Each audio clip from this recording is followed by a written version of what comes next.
नमस्कार दोस्तों, महाकाल न्यूज में आप सभी का स्वागत है।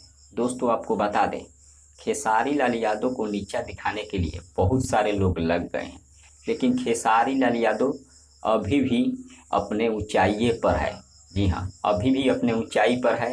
कितना भी लोग नीचा गिरा ले, लेकिन खेसारी लाल यादव नीचा गिरने वाले नहीं है जब तक पब्लिक का हाथ है। आपको बता दें, खेसारी लाल यादव के विरोध में और सपोर्ट में बहुत सारे गाने आ चुके हैं। जितना विरोध में नहीं आ रहे हैं, उतना सपोर्ट में उनके ऊपर गाने बनाए जा रहे हैं। कुछ दिन पहले खेसारी चालीसा रिलीज किया गया था और आज एक फिर गाना रिलीज किया गया है, एक खेसारी सौ पे भारी, जिसे विनय निर्मल यादव जी ने इस गाने को गाया है, जो कि अनुराग भोजपुरी एक चैनल है यूट्यूब पर, उस पर रिलीज किया गया है। आप लोग जाकर सुन सकते हैं।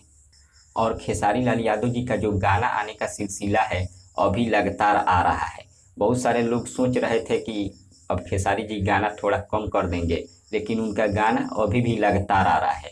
इसे आप अंदाज़ा लगा सकते हैं कि खेसारी लाल यादव का फैन पावर कितना है। अभी भी उनके गाने पर मिलियनों व्यूज चले जाते हैं। इसे आप अंदाज़ा लगा सकते हैं। अब इनके बारे में आप सबका क्या राय है, कमेंट के जरिए जरूर बताइए। तब तक मिलते हैं अगले वीडियो में। धन्यवाद।